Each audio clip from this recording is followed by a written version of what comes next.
शुद्धिकरण। निप से करो शुद्धिकरण।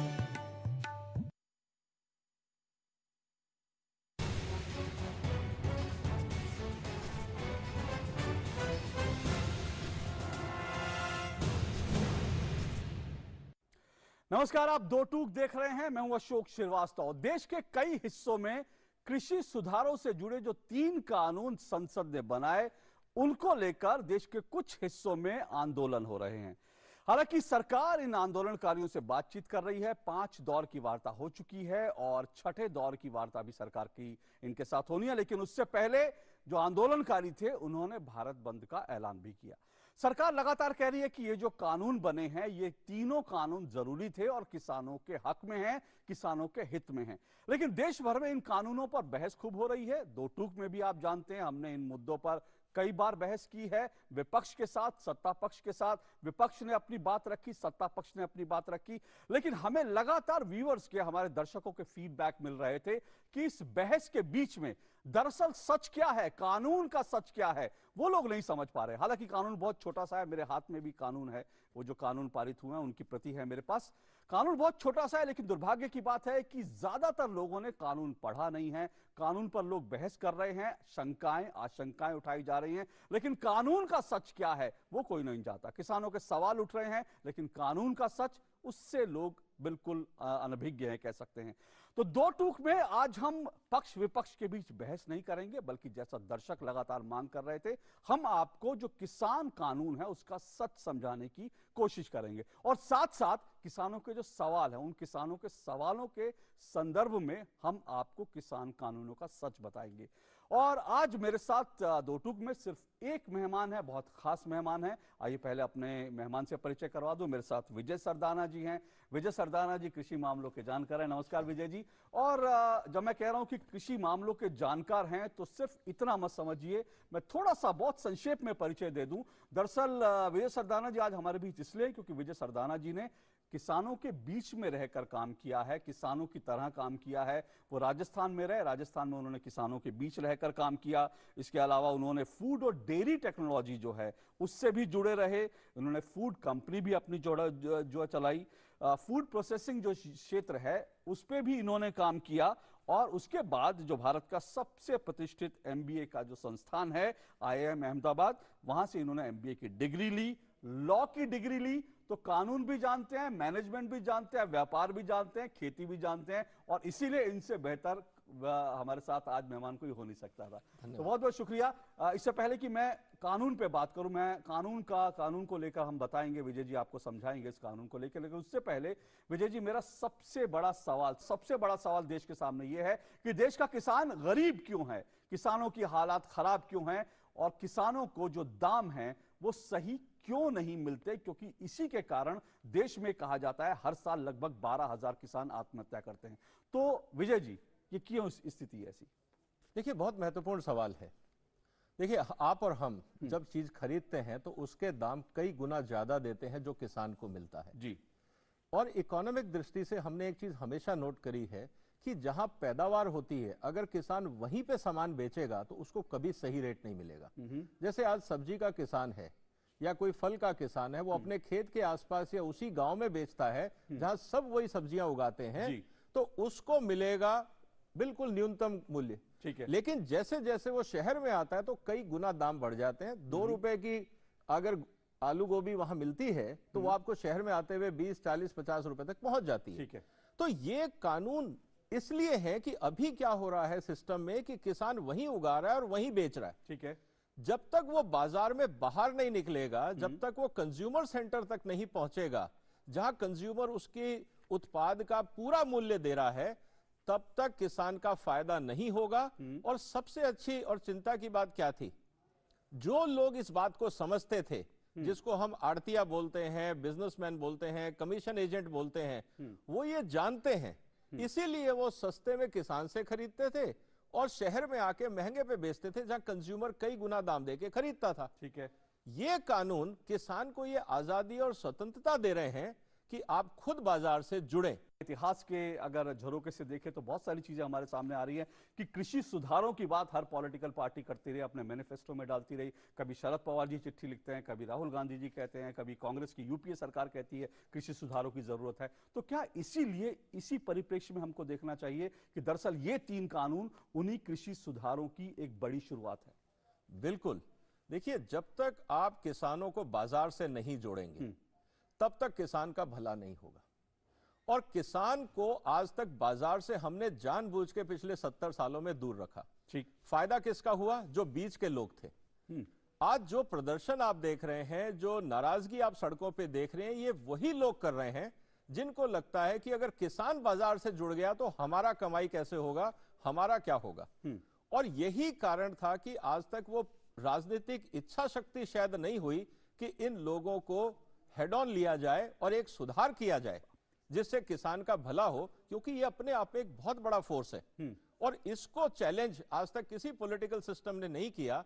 आज जब सरकार ने किया है तो रिएक्शन आपके सामने। आज का जो महत्वपूर्ण मेरा सवाल है वो एक सवाल ये है कि दरअसल कृषि स्टेट सब्जेक्ट है, क्या केंद्र सरकार इस पर कानून बना सकती है? इस पूरी डिबेट में इस मसले पर भी बहुत से लोगों ने उलझन पैदा करने की कोशिश की। विजय जी, देखिए, निश्चित रूप से अगर आप संविधान को पढ़ते हैं तो संविधान में 2 चीजें बहुत क्लियर की गई हैं। कृषि क्या है और फूड स्टफ, खाद्यान्न क्या है। हम कृषि व्यापार की बात नहीं कर रहे, हम खाद्यान्न व्यापार की बात कर रहे हैं। आप इस बात को समझिए, फर्क है। कृषि बोलते हैं art and science of production of crop और एनिमल, ये है एग्रीकल्चर। मतलब स्टेट गवर्नमेंट ये डिसाइड कर सकती हैं कि उनके राज्य में कौन सी फसल लगे और उसको कैसे उगाया जाए। ये राज्यों के अधिकार क्षेत्र में आता है भारत के संविधान के हिसाब से। लेकिन जब फसल का गेहूं जो फूड स्टफ है, जो उसका आउटपुट है, वो एग्रीकल्चर नहीं है, वो फूड स्टफ है। और भारत का संविधान बहुत क्लियर कहता है, शेड्यूल 7 लिस्ट 3 आइटम 33 में, कि फूड स्टफ पे भारत सरकार और राज्य सरकार दोनों कानून बना सकती हैं। और उसी संविधान में यह भी कहा गया है चैप्टर 13 में कि आपको किसी भी तरह के व्यापार में प्रतिबंध लगाने की इजाजत नहीं है। क्योंकि अगर राज्य सरकारें मान लीजिए कहती हैं कि मेरा गेहूं या सब्जी या आलू बाहर नहीं जाएगा, तो एक संघीय ढांचे में किसी और क्षेत्र में भुखमरी हो सकती है, अकाल हो सकता है। ठीक है। इसीलिए संविधान निर्माताओं ने इस बात को बहुत क्लियर कहा कि एग्रीकल्चर जो प्रोडक्शन सिस्टम है वो एग्रो क्लाइमेटिक पे डिपेंड करता है। जैसे कि अगर आप कोल्ड एरिया में है, गेहूं अगर पंजाब में होता है लेकिन शायद तमिलनाडु में उतना अच्छा नहीं होगा, वहां पैडी होगी या कुछ और होगा। सेब आपका पहाड़ों में ठंडी जगह पे होता है, राजस्थान में शायद नहीं होगा। तो राजस्थान में जो सूट करेगा वो स्टेट गवर्नमेंट डिसाइड करे, जो पहाड़ों पे करेगा वो वहां की स्टेट गवर्नमेंट डिसाइड करे। लेकिन जब प्रोडक्शन हो गया, किसान के पास उसका आउटपुट आ गया, अब आप उस पर पाबंदी नहीं लगा सकते कि हम डिसाइड करेंगे कि आप कहां और कैसे बेचेंगे। ये आजादी हमारे संविधान में दी गई है, लेकिन आज तक कहीं ना कहीं किसी कारण से हमने ये आजादी किसानों को नहीं दी थी। तो अब सवाल यही है विजय जी कि ये जो कृषि सुधार से जुड़े जो 3 अहम बिल आए हैं, कानून आए हैं, इनसे दरअसल मोटे तौर पर क्या फायदा होगा किसानों को? पहले मुझे समझा दे, फिर मैं जो किसानों के सवाल है उन पे आता हूं। देखिए, सबसे इंपॉर्टेंट चीज क्या है, जैसे हमने कहा बाकी सब व्यापारिक क्षेत्रों में क्या होता है, जो प्रोड्यूसर होता है, जो मैन्युफैक्चरर होता है, वो डिसाइड करता है उसको कहां बेचना है, किसके साथ व्यापार करना है। अभी तक हमने क्या किया, पिछले 60-70 सालों में हमने किसान को ये कहा कि प्रोडक्शन भी आप हमारी तरह से करो जैसा हम कहते हैं, और उसके बाद बेचो भी वहीं जहां हम कहते हैं। ये बहुत बड़ा अन्याय हुआ किसान के साथ। और जब आप किसी पे भी बंदिश लगा देते हैं, और बंदिश लगाने के साथ जो लोगों को जब पता है कि किसान मेरे को छोड़ के कहीं जा नहीं सकता, तो वहां पे एक कार्टेल डेवलप हो गया। ठीक है। कार्टेल में अगर 10, 15, 20 व्यापारी भी हैं, तो उन्होंने ये कह दिया कि कोई भी किसान को इस हमने जो तय कर लिया इंटरनली, एक दाम से ज्यादा हम किसान को देंगे नहीं, चाहे वो किसी व्यापारी के पास चला जाए। अब इस सिस्टम को आप कैसे तोड़ोगे? ये फ्री मार्केट इकोनॉमी में जब तक आप किसान को नहीं जोड़ोगे, जो कार्टेल है, जो उसके आसपास उनको उसको बंधक बनाए हुए थे, उन्होंने उसका पूरा फायदा उठाया। किसान गरीब रहा, लेकिन वो सब लोग जो किसान का माल लेके बेचते थे वो सब अमीर हो गए। अब ये देखिए, कोई आड़ती आपको गरीब नहीं मिलेगा, लेकिन किसान ज्यादातर गरीब मिलेंगे। जबकि ना आड़तिया उगाता है ना खाता है, वो सिर्फ बेचने का काम करता है, किसान से लेता है और बाजार में बेचता है। वो अमीर होता गया और उगाने वाला किसान गरीब रहा। ये अपने आप में दर्शाता है कि ये सिस्टम ठीक नहीं था, इसको बदलने की जरूरत थी। तो ये जो 3 कानून आए हैं, ये 3 चीजें बहुत क्लियर करते हैं कि किसान की आजादी, कि भाई किसान जहां चाहे बेचे। दूसरा, अगर पढ़ता है, खेलता है, झूलता उछलता है, दौड़ता कभी कभी दौड़ कराता है, आगे आगे बढ़ता है इंडिया, अमूल दूध पीता है इंडिया। जरा सी हंसी दुलार जरा सा Amul the taste of India, जरा सी अनबन प्यार जरा सा, Amul the taste of India, यही तो अमूल है स्वाद इंडिया का, यही तो अमूल है, द टेस्ट ऑफ इंडिया।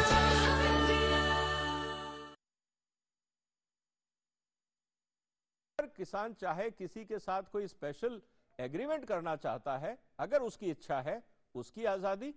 और जो किसान से सामान खरीदना चाहता है प्रोडक्शन करने के बाद, अगर उसने कहा कि मुझे एक्सपोर्ट करना है, प्रोसेसिंग करनी है, मुझे 10,000 टन सामान चाहिए, 5,000 टन चाहिए, वो अपना पैदा करे और अपने भंडारण की व्यवस्था करे। ये 3 कानून सिर्फ इसी बात को लेके।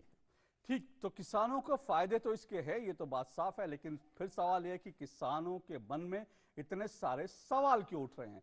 तो अब मैं उन सवालों पर ही डील करने की कोशिश करेंगे, विजय जी से जानने की कोशिश करेंगे कि वो सवाल, क्योंकि मैंने कहा 3 कानून है, लेकिन आज के एपिसोड में हम पहला कानून, एक कानून लेंगे, क्योंकि जाहिर सी बात है सवाल कई सारे हैं। और आज का कृषि उपज व्यापार और वाणिज्य संवर्धन और सरलीकरण कानून जो है, आज हम उसको समझने की कोशिश करेंगे और उसको लेकर लोगों के जो सवाल हैं हम उन पर आएंगे। तो सबसे पहले विजय जी, ये कानून जो है दरअसल मोटे तौर पर किसानों को कैसे सशक्त करता है, फिर मैं इसके बिंदुवार आऊंगा इस पर।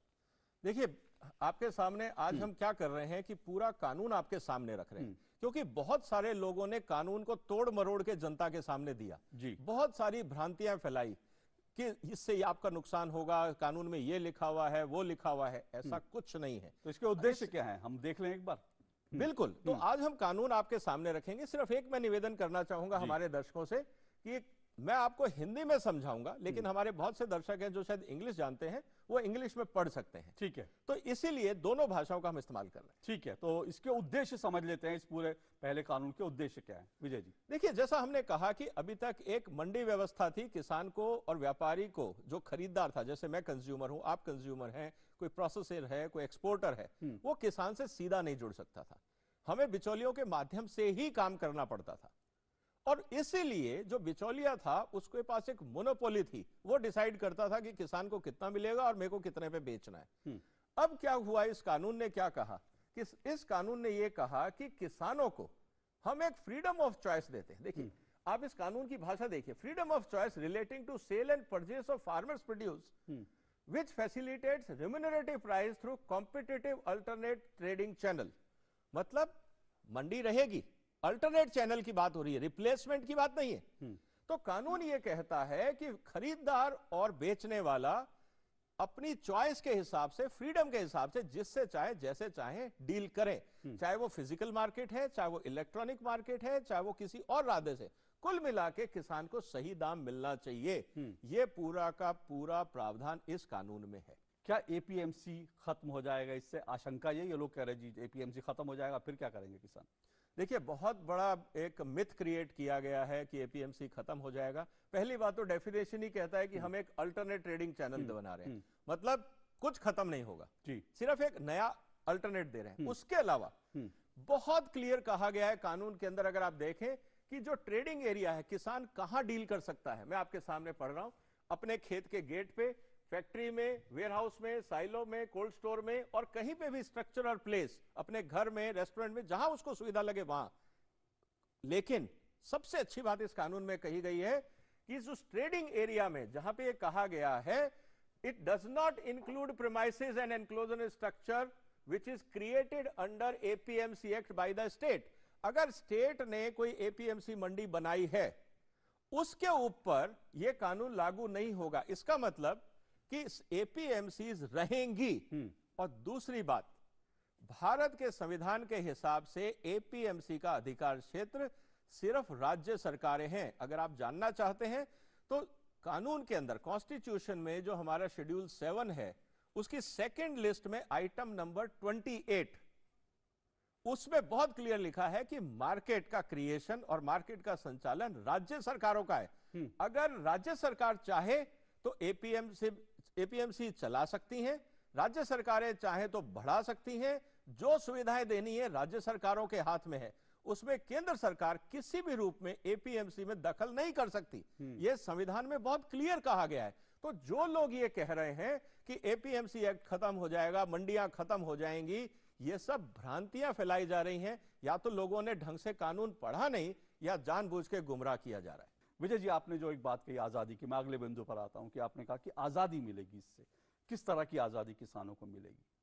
देखिए, सबसे इंपॉर्टेंट चीज क्या थी, जैसे प्रीएम्बल में हमने देखा, कानून की शुरुआत में देखा कि अल्टरनेट मार्केट चैनल, और बहुत क्लियरली आप देखेंगे कानून में लिखा हुआ है कि freedom to carry on inter state and intra state trade and commerce in farmers produce in a trade area. Trade area वो है जो एपीएमसी के बाहर का क्षेत्र है। पहली बात वो क्लियर कर दिए, एपीएमसी में कोई इंटरफेरेंस इस कानून का नहीं है। दूसरा, चाहे वो किसान अपने राज्य में या दूसरे राज्यों में जहां चाहे वहां उसको आजादी है व्यापार करने की।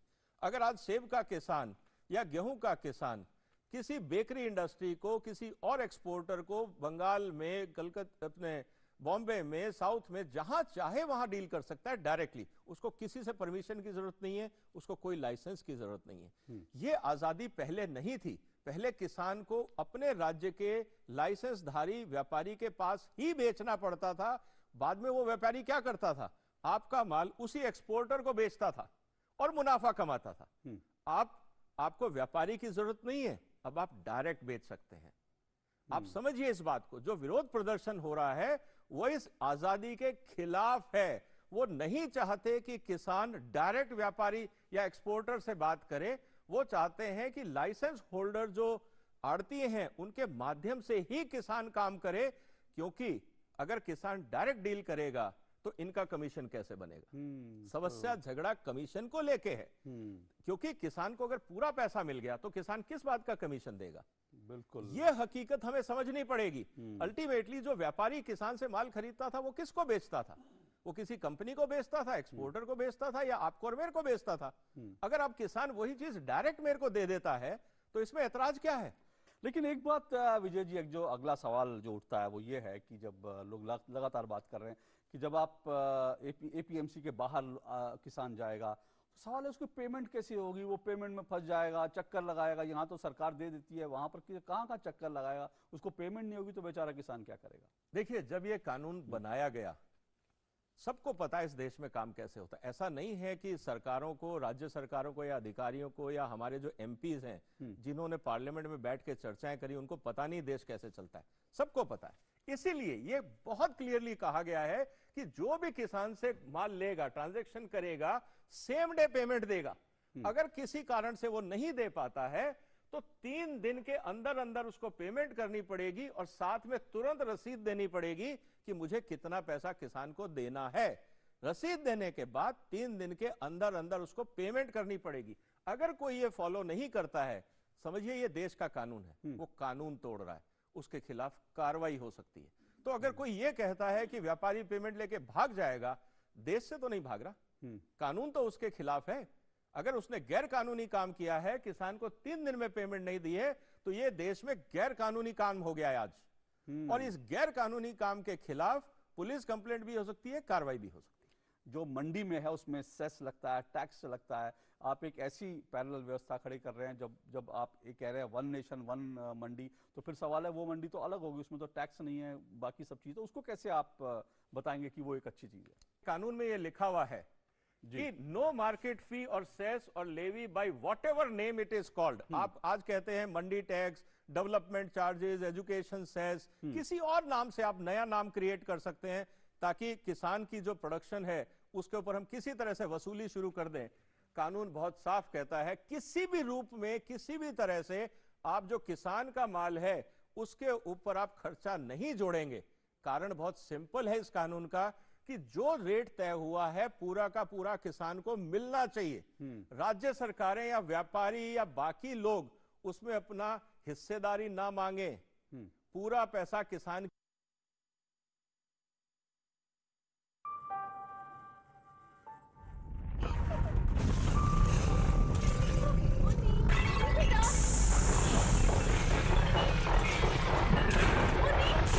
तकनीकी सलाह लेकर घर बनाया, इसलिए ये सलामत है, वरना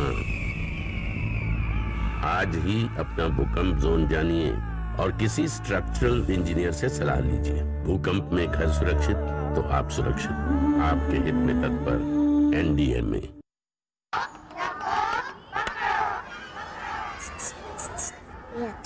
समझ गए साहब? Good, very good. एक बार फिर करेंगे। भूकंप आते ही खुली जगह में जाओ, ना जा पाए तो पहले झुको, सर को ढको, किसी चीज को मजबूती से पकड़ो या किसी कोने में सर ढककर खड़े हो जाओ। आप भी भूकंप से बचना सीखिए। तैयारी में है समझदारी। आपके हित में तत्पर एनडीएमए। की जेब में जाए, आज तक ऐसा हिंदुस्तान में कोई कानून नहीं था। इसीलिए आप देखेंगे किसी राज्य में 2%, किसी राज्य में 8%।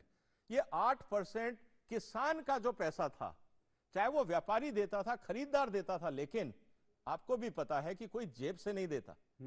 किसान का ही काट के व्यापारी सरकार में, एसेस में या टैक्स में जमा कराता है। तो जितना आप व्यापार पे लोड बनाएंगे उतना नुकसान किसान का होगा। तो ये पहली बार ये प्रोविजन की गई है कि किसी भी तरह का, किसी भी रूप में, किसी भी नाम से आप किसान से वसूली नहीं कर सकते, या किसान का अगर मैं माल खरीद रहा हूं तो मेरे से वसूली नहीं कर सकते। क्योंकि व्यापारी क्या करता है, व्यापारी कहेगा मेरे का तो इसमें 5% टैक्स ज्यादा लगेगा, वो आपको 5% पैसा काट के ही पेमेंट करेगा, कहेगा नहीं कि मैं पैसा काट रहा हूं। और अगर उसकी कीमत मान लीजिए कि 30 रुपए है तो 28 ही देगा, क्योंकि उसको पता है कि 2 रुपए टैक्स जमा कराना है। लेकिन वो ये नहीं कहेगा कि मैं तुमको 30 रुपए दे रहा हूं और 5% काटूंगा, वो देगा ही 28 रुपए या 25 रुपए, बिल्कुल, क्योंकि उसको पता है कि उसको टैक्स जमा कराना है। तो अल्टीमेटली नुकसान किसान का ही होता है, कोई व्यापारी जेब से नहीं देता। आप इस बात को समझिए। लेकिन एक बात विजय जी, सवाल है कि कोई भी जब खरीदार होता है, बेचता है, इस तरह की जब चीजें होंगी उसमें डिस्प्यूट होते हैं। जब डिस्प्यूट होते हैं तो सवाल है कि व्यापारी पैसे नहीं दे रहा है, क्या करेगा? तो किसान के लिए क्या? लोग तो कह रहे हैं कि भाई व्यापारियों के हित में है ये पूरे कानून जो है, तो अगर व्यापारी ने पैसे नहीं दिए, बेचारा किसान कहाँ जाएगा? देखिए, बहुत महत्वपूर्ण मुद्दा है ये। आज अगर किसान का पैसा लेके कोई व्यापारी चला जाता है तो किसान के पास क्या ऑप्शन है? सोचिए आप। आज किसान को कोर्ट जाना है, वकील हायर करना है, कोर्ट के फीस देनी है, कोर्ट में एप्लीकेशन फाइल होगी, फिर उसको तारीख मिलेगी। आप किसके अगेंस्ट केस लड़ रहे हैं? व्यापारी के अगेंस्ट। व्यापारी आपसे अच्छा वकील रखेगा, वहां पे वो अच्छे 4 वकील खड़े कर देगा और कहेगा तुम डेट पे डेट लेते जाओ। अब क्या होगा? क्या किसान को न्याय मिला? नहीं मिला। कब मिलेगा? मिलेगा, लेकिन पता नहीं कब। क्या किसान अपनी पूंजी के लिए कोर्ट के धक्के खाए, वकीलों के चक्कर काटे? ये सरकार की चिंता थी। इसीलिए यह कहा गया कि क्या हम कोई बगैर खर्चे का टाइम बाउंड सिस्टम ऐसा बना सकते हैं जिससे किसान को न्याय मिले। इसीलिए, और दूसरी तरफ सुप्रीम कोर्ट ने भी और दुनिया में हर जगह भी यह कहा जा रहा है कि आप कमर्शियल डिस्प्यूट्स को कोर्ट में मत लाइए, क्योंकि टाइम बहुत लगता है, खर्चा बहुत होता है। आप आपस में बैठ के रिकंसाइल करिए कि आपको क्या देना था, क्या लेना था, कहां झगड़ा है, लेन देन करें। कभी कभी हम आपस में झगड़ा नहीं कर पाते तो हम क्या करते हैं, हम बड़े बुजुर्गों को बैठाते हैं बीच में कि भाई ये घर का झगड़ा है, इसको निपटाओ। इसी तरह से जिसको कंसिलिएशन कहा जाता है, मीडिएशन कहा जाता है, यही प्रावधान जो संवैधानिक है, ये संवैधानिक प्रावधान है। भारत सरकार ने इस कानून में डाला है कि अगर किसान को लगता है कि उसके साथ कोई गड़बड़ हो गई तो वो अपने लोकल एसडीएम के पास जा सकता है। कोई जरूरी नहीं है कि एसडीएम उस पे बैठे। एसडीएम क्या करेगा? एसडीएम एक बोर्ड ऑफ कंसिलिएशन को रखेगा। बोर्ड ऑफ कंसिलिएशन में कौन होता है? आपका सरपंच हो सकता है, कोई भी सम्मानित व्यक्ति हो सकता है जो समझदार है। उसको ये कहेगा एसडीएम कि भाई इन दोनों का झगड़ा है, जरा आप देख लीजिए क्या निपटाना है। समझदार व्यक्ति क्या करेगा? दोनों को बुलाएगा, दोनों से बात करेगा। जिसकी गलती है उसको कहेगा भाई साहब आप देखिए आप गलत हैं, किसान का पैसा बनता है, आप दीजिए। अगर वो नहीं देता है व्यापारी तो एसडीएम के पास वो मैटर जाएगा कि सर मुद्दा ये है, ये भाई साहब मान नहीं रहे हैं, किसान का पैसा देना ये मान नहीं रहा। ठीक है, एसडीएम उस पर कार्रवाई करेगा और ऑर्डर देगा कि जो कहा गया है आप उसको करें। अगर वो नहीं करता है तो एसडीएम उस पे सजा का प्रावधान जो इस कानून में है वो सजा दे सकता है। और सबसे अच्छी बात, हमारे किसान भाई कहते हैं हमें कोर्ट जाने की इजाजत नहीं है। हाँ, मैं वही कह रहा हूँ क्योंकि एसडीएम का कोर्ट छोटा होता है। एसडीएम को जो पावर दी गई है इस कानून में जी, वो ये सिविल कोर्ट के बराबर की पावर है। मतलब एसडीएम खुद ही कोर्ट है इस कानून के लिए। तो आपको कोर्ट मिला है, किसने कहा कि आपसे कानून को छीना गया है? लेकिन सबसे अच्छी बात यह है 30 दिन में आपको न्याय मिलेगा। आपको कोई वकील नहीं करना, कोई खर्चे नहीं करने, आपको कचहरी तक नहीं जाना। एसडीएम आपके नजदीक है, कचहरी शायद आपको शहर तक ले जाएगी। ठीक है, तो कहने का मतलब यह है कि ये आपके फायदे में है। लेकिन लोग क्यों घबरा रहे हैं? लोग इसलिए घबरा रहे हैं कि व्यापारी को लगता है कि पहले मैं किसान का पैसा ले जाता था, वो भटकता रहता था, मेरे आगे पीछे हाथ जोड़ता था, 6 महीने 4 महीने, जब मेरा मन होता था टुकड़ों टुकड़ों में मैं उसको पैसा देता था। अब मुझे पूरा पैसा देना पड़ेगा 3 दिन में, नहीं तो मेरे खिलाफ एसडीएम कार्रवाई कर सकता है। ठीक है, इसीलिए यह गलत धारणा फैलाई गई कि आपने कोर्ट क्यों हटा दिया, क्योंकि कोर्ट में तो मैं केस फाइल कर दूंगा। जैसे ही मैं केस फाइल करूंगा, व्यापारी होने के नाते मैटर सब जुडिस हो जाएगा। एसडीएम साहब कोई भी अधिकारी उस पर कार्रवाई नहीं करेगा ये कह के कि मैटर सब जुडिस है, और वो केस सालों चलेगा, किसान का पैसा फंस गया। लेकिन एक बात है कि कुल मिलाकर फिर क्यों कहा जा रहा है, क्या ये पूरा कानून व्यापारियों के हक में है, उनके हित में है? लोग कह रहे हैं तो व्यापारियों के लिए है, उद्योगपतियों के लिए कानून है। देखिए, किसानों को भड़काया गया। किसान क्योंकि वो पढ़ नहीं पाया, बहुत सारे मैंने लोगों से पूछा, लोगों ने पढ़ा नहीं, लेकिन उनको बहुत तरह की भ्रांतियां हो गई क्योंकि सुनी सुनाई बातों पे विश्वास किया, किसी ने पढ़ा नहीं। इसीलिए आज हम लाइन बाय लाइन इसको कर रहे हैं। और ये देखिए बहुत क्लियर लिखा है कानून में कि जो एसडीएम की डिक्री है वो सिविल कोर्ट के बराबर मानी जाएगी, और उस व्यापारी से वसूली वैसे ही की जाएगी जैसे भारत सरकार अपना राजस्व वसूली करती है। तो व्यापारी भाग नहीं सकता, उस पर वो सारे कानून लगेंगे जो एक कोर्ट ऑर्डर से लगते हैं। लेकिन लोग क्यों कह रहे हैं कि कोर्ट से वंचित किया गया? क्योंकि व्यापारी नहीं चाहते एसडीएम कार्रवाई करे, क्योंकि 30 दिन में पैसा देना पड़ेगा, नहीं तो सजा हो जाएगी। वो चाहते हैं कि उनका मन मर्जी जैसे काम हो चलता रहे, जब चाहे किसान को पैसा दें या ना दें, किसान उनके चक्कर काटता रहे। ठीक है, दुख की बात यह है। ठीक है विजय जी, समय कम है, जल्दी से जानना चाहूंगा सुधार की गुंजाइश क्योंकि हर कानून में होती है। दूसरी बात यह है कि कोई भी कानून लागू होता है तो लागू होने के बाद हमको पता चलता है यहाँ ये कमी रह गई, ये चीज रह गई। तो सवाल है कि इसमें सुधार की गुंजाइश है अगर ऐसी कोई चीज हमारे सामने आती है तो? बिल्कुल, देखिए दुनिया बदलती है, रोज बदलती है, रोज नए अनुभव आते हैं, नई टेक्नोलॉजी आती है, नई चीजें होती हैं। हर कानून में ये कहा जाता है कि हम जब भी जरूरत होगी, ये हमने पेनल्टी की बात की थी, अब मैं दोबारा उसको हाईलाइट कर देता हूं। पेनल्टी की बात 25,000 रुपए से लेकर 5 लाख रुपए तक व्यापारी पे जुर्माने का इंतजाम है इस कानून में। अगर व्यापारी एसडीएम की बात नहीं मानता है, किसान को टाइम पे पैसा नहीं देता है, तो 5 लाख रुपए तक का जुर्माना है। अगर वो कहता है कि 10 दिन में दें, अगर वो नहीं सुनता है तो पर डे 5,000 रुपए एडिशनल उस पे जुर्माना बढ़ता जाएगा। ये नहीं कि 10,000 में सर 1 साल बाद दूंगा, ऐसा नहीं। आपको कहा है 10 दिन में दीजिए, 5 दिन में दीजिए, आप नहीं देते 5 लाख का जुर्माना, जितने दिन लेट करोगे जुर्माना बढ़ता जाएगा। इसीलिए व्यापारी वर्ग घबरा रहा है और किसान को कह रहा है ये बहुत गलत कानून है। ये चक्कर इसमें जो सजा है जो बताया है वो बहुत महत्वपूर्ण है बिंदु, लेकिन जैसा मैंने कहा सुधार की गुंजाइश इसमें क्या है ये भी हम समझ लेते हैं एक बार। देखिए, सुधार हर कानून में होता है और यही सरकार ने कहा है सेक्शन 17 में इस कानून में कि power of central government to make rules. अगर लगता है कि कोई गलत हो रहा है, कुछ सुधार की जरूरत है, भारत सरकार कानून बना सकती है। उसके अलावा अगर कहीं पे कोई दिक्कतें आती हैं कि सर इसमें ये प्रॉब्लम आ रही है, हमें इसमें ये दिक्कत हो रही है, हमें नहीं कर पा रहे हैं, डिजिटल पेमेंट मान लीजिए कल को जरूरत हो जाती है, या कुछ और ट्रांसपेरेंसी लाने के लिए भारत सरकार कुछ करती है, ताकि अगर मान लीजिए बैंक मैनेजर अकाउंट नहीं खोलता है तो हो सकता है कि भारत सरकार कुछ ऐसे कानून बना दे जो किसानों की और सुविधा के लिए हो। तो और इसमें क्या सुधार हो सकता है? वक्त के साथ साथ भारत सरकार ने अपने पास ये अधिकार रखा है जो किसानों के हित में है। बिल्कुल सुधार की गुंजाइश है अगर कभी जरूरत पड़े तो। लेकिन बड़ी बात यह है फिर पूरे जो डिबेट है विजय जी एमएसपी पे, न्यूनतम समर्थन मूल्य, वो कहाँ है इसमें कि न्यूनतम समर्थन मूल्य खत्म हो जाएगा? वो तो इसमें कहीं कानून में कहीं है ही नहीं। देखिए, आज कोई कानून है एमएसपी का? जी नहीं। तो मैंने वही कहा कि ये जो कानून है ये सिर्फ एक छोटी बात किसान को ताकतवर बनाती है कि आप मंडी के अलावा अगर कहीं माल बेचना चाहते हैं तो आप बेचिए। नए कानून से वो सब सुरक्षित है, क्योंकि अगर कोई आपके साथ गड़बड़ करता है तो सिस्टम आपके साथ है, पेनल्टी का प्रोविजनिंग है, आपके अधिकार क्या है, पेमेंट कब होगा, ये सारी चीजें इस कानून में हैं। कहने का मतलब ये है कि इस कानून का पर्पस एमएसपी या बाकी चीजों पे चर्चा नहीं है जी। इस कानून का पर्पस ये है कि क्या हम किसानों को मंडी के अलावा और बाजार दे सकते हैं। हमने और बाजार खोल दिए, बाकी मुद्दे हर चीज एक जगह नहीं आ सकती।